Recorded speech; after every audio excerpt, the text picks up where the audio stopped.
Okay, so like, imagine this, right? You're digging around some ancient ruins and you find, I don't know, like a really, really old pay stub. Hmm.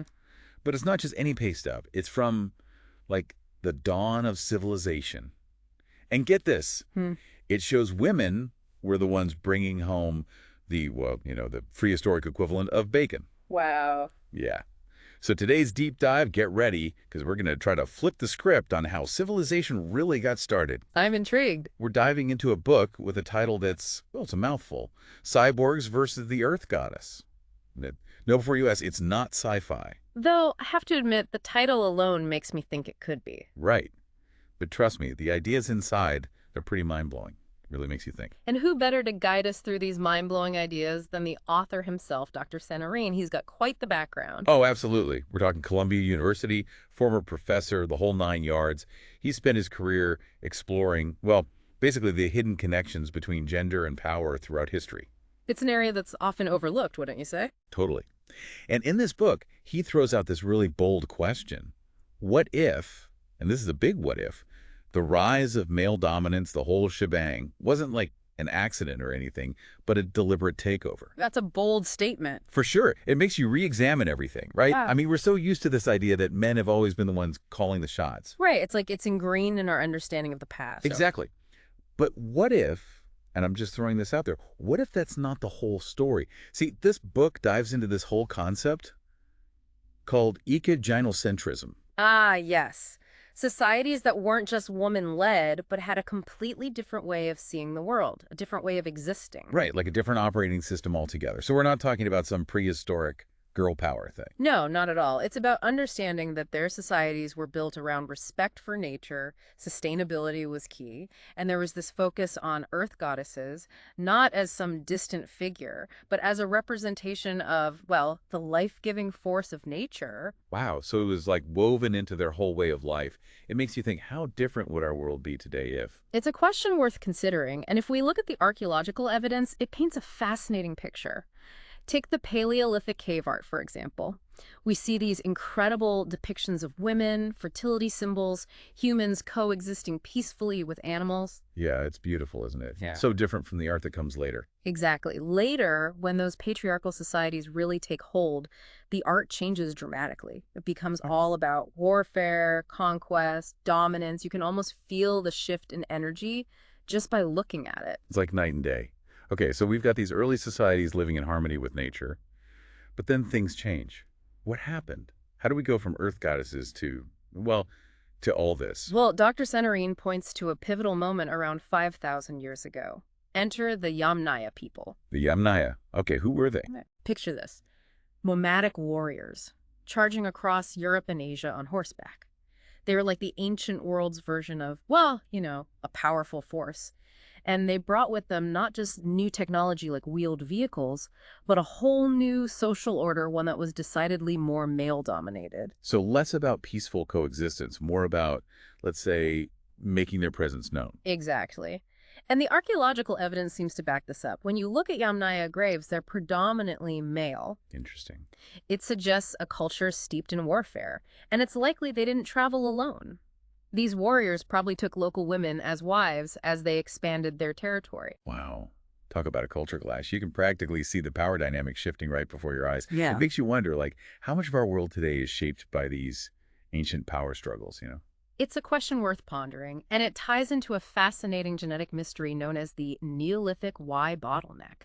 See, around the time the Yamnaya were expanding, there's evidence of a massive decrease in male lineage diversity. Hold on, so you're saying like a smaller group of men, maybe even a small group of these Yamnaya warriors, ended up fathering a huge chunk of the population? That's one interpretation of this genetic bottleneck, yes. It suggests that a select few males were able to pass down their genes and potentially their social structures on a massive scale. We're talking about the potential reshaping of entire civilizations. Okay, so we've got these warrior horsemen spreading their genes and their influence, but what did that actually mean for the women living during this time? Like, they couldn't just pack up and move, could they? That's a very good point. And it's where Dr. Seenarine draws this fascinating connection to, believe it or not, architecture. Architecture. Okay, now you've got me curious. Tell me more. Okay, so picture this. You're walking through one of the earliest human settlements. Okay, I'm picturing it. What kind of structures do you see? Well, I mean, you've got your, like, temples dedicated to goddesses, right? Right. Spaces designed for community, for celebrating nature. Exactly. Not a skyscraper in sight. Exactly. Now, fast forward a bit, we're talking about the time period when these patriarchal societies are really taking root. Yeah. And suddenly the whole architectural vibe changes. We're not talking about blending in with nature anymore. We're talking towering ziggurats, pyramids scraping the sky, these monuments to, well, human ambition, you could say. So it's like we go from celebrating the earth to, like, trying to one-up it. In a way, yes, it's like humanity's relationship with nature took a turn. From harmony to, I don't know, maybe a little less harmony. It's like this shift from a collaborative way of life to one that's way more about hierarchy, wouldn't you say? Yeah, and you can really see it in those buildings, like literally see the power dynamics written in stone. Think about the sheer manpower it took to build those structures. We're talking a massive labor forces, organization. It's a far cry from those early settlements, that's for sure. But this whole transition, it wasn't like flipping a switch, right? There had to be some gray areas. You're absolutely right. Dr. Seenarine talks about this amazing early city, Saddlehuyuk. Saddlehook, wasn't that the one where they found those, like, voluptuous female figurines? Exactly. So you've got this clear evidence of goddess worship, but then you also find this more male-centric art alongside it. Like what? Hunting scenes, displays of, well, male virility. Oh, okay, I get it. So it's like this fascinating blend of old and new. Like those societies were trying to figure out, like, who's running the show, Yeah. you know? And speaking of running the show, we got to talk about how the domestication of plants and animals fits into all of this.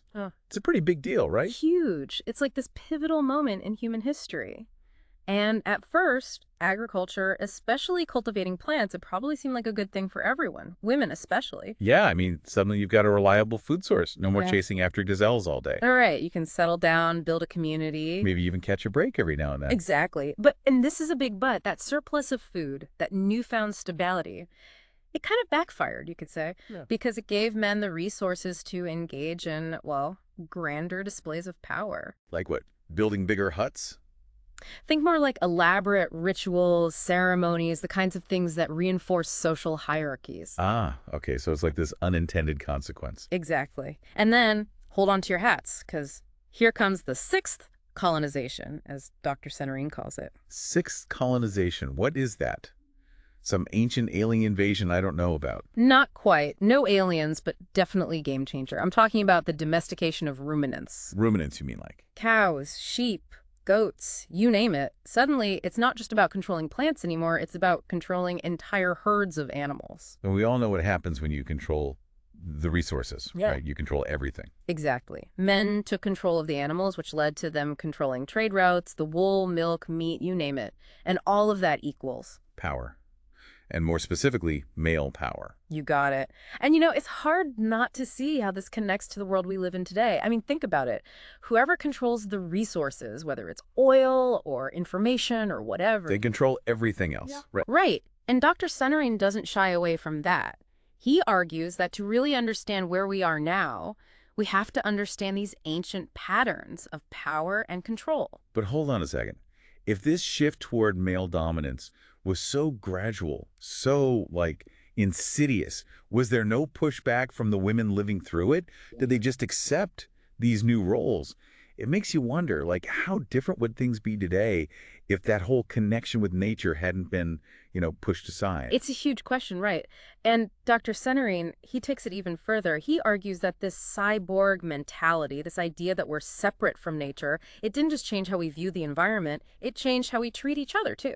Wait, like, you're saying there's a connection between how we treat, I don't know, the planet and how we treat women? Think about it this way. Once you accept this idea that some beings, some lives, are just inherently more valuable than others, well, it's a slippery slope, isn't it? Yeah, I see what you're saying. The same logic that says it's okay to, I don't know, lock up animals for profit, to see them as commodities, well, it's not that different from the logic that's been used to control and exploit women throughout history. Okay, wow, that's kind of a heavy thought. It is. And Dr. Seenarine, he doesn't shy away from it. He really digs into how, historically, these patriarchal systems have tried to control women's bodies, like their reproductive capabilities, things like that. He even draws parallels between how women's bodies have been objectified and how animals have been commodified. It's like this whole web of, I don't know, interconnected oppression. Exactly. And it's a lot to unpack for sure, but I think these are conversations we need to have, even if they're difficult. I agree.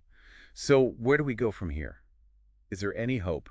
What does Dr. Seenarine suggest? Well, he talks about this idea of ecofeminism. Have you heard of that? It's kind of a mouthful. I've heard the term, but honestly, I couldn't really tell you what it's all about. It's pretty simple at its core. Basically, it recognizes that all these forms of oppression, exploiting nature, abusing animals, subjugating women, they're all connected. Yeah. They come from the same place, this idea that humans are at the top, you know? And certain types of humans are even more at the top than others. So it's not enough to just like shuffle things around at the top. We need to rethink the whole pyramid. Exactly. And it starts by recognizing that we're all in this together. Our liberation is bound up with the liberation of all beings. It's about expanding our circle of compassion. It's like that saying, no one is free until everyone is free. Exactly. And it makes you think about those early societies we talked about, the ones who worshipped earth goddesses. They understood that connection to nature, that sense of interdependence. Yeah, it's like they had something figured out that we've kind of lost along the way. And ecofeminism, in a way, is about reclaiming that. It's about challenging everything, our food systems, our economic structures, even how we define progress. Okay, so let's say I'm listening to this and thinking, yeah, I want to be a part of changing things.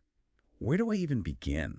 Well, Dr. Seenarine, he says it starts with awareness, with questioning the stories we've been told about ourselves and our place in the world. Makes sense. And then it's about action. It doesn't have to be this big dramatic thing. It can be supporting businesses that are doing things ethically, speaking up for animal welfare, challenging those outdated gender stereotypes, even just in our own lives. I love that. It's not about waiting for someone else to fix it. It's about each of us doing what we can. Right. Because the story's not over yet. We have the power to create a different ending, one where everyone and everything is valued.